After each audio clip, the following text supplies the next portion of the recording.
There are two choices, always two. The choice you think you're making, and the choice that's already been made for you. You believe you see the world, but what you're really seeing is a reflection, a carefully constructed image projected onto the back of your mind. Look closer. The world you walk on, the ground beneath your feet, isn't solid earth. It's a grid, a shimmering, golden lattice of control, stretching into infinity. This is the architecture of power, an invisible cage built around your life, your thoughts, your very soul. And who are the builders? The architects. They have no faces, no names. They sit in the silent void, watching their creation hum with perfect, predictable obedience. They designed the system not to be seen, but to be felt. In every choice, every limitation, every desire you think is your own. Now, let's descend through the layers of this grand design. The first level, the most obvious, military power. You see tanks, jets, the might of nations. But watch as they dissolve into dust. Mere sandcastles against the tide.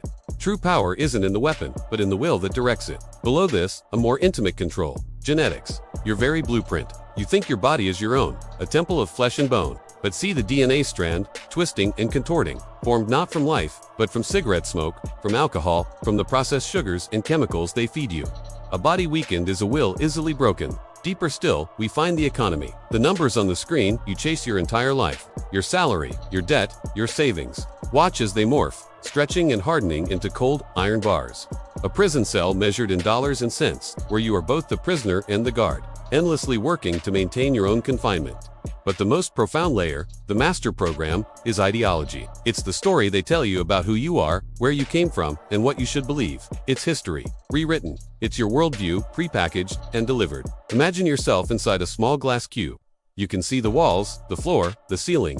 To you, this cube is the entire universe. You live your life within its transparent confines, never knowing that a vast open world exists just beyond the glass you can't even perceive as a barrier. You defend your cube. You argue about the color of its walls. You fight others in their own identical cubes, never once questioning the existence of the cube itself. This is the ultimate control. To build a prison so perfect, the inmate doesn't even know they're locked inside. They believe the prison walls are the edges of reality.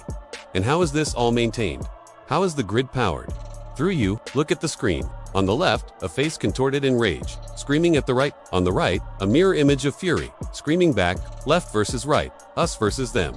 Each convinced of their own righteousness, each pouring their passion, their anger, their very life force into the conflict. But follow the energy. It doesn't strike its opponent, it's siphoned away. A brilliant stream of light extracted from both sides, flowing directly into the grid, making it stronger, brighter. This is the algorithm of the lie. It doesn't care who wins the argument. It only needs the argument to happen. It feeds on division, on hatred, on your certainty that the other side is the enemy, while the true enemy remains unseen, feasting on your conflict. But listen to my voice.